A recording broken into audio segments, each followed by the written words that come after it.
It just saves a lot of time, and you can spend more time either at home with your family or in the office in productive meetings. So that's extremely valuable.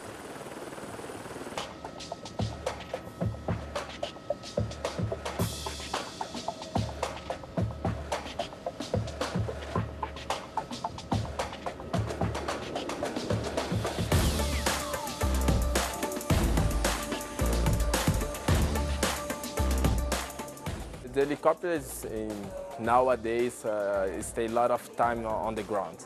So, and when you have this less time flying, so he is making less money than expected.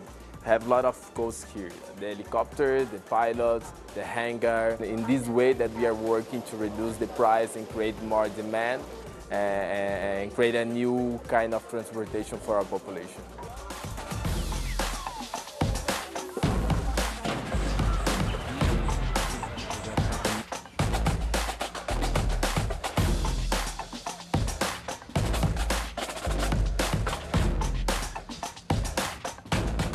Seria maravilhoso, né? Em 5 minutos eu estaria, não teria que acordar tão cedo, né? E teria muito mais tempo para fazer muito mais coisa. A gente costuma brincar que o que mais cansa a gente é a condução e não o trabalho do dia a dia.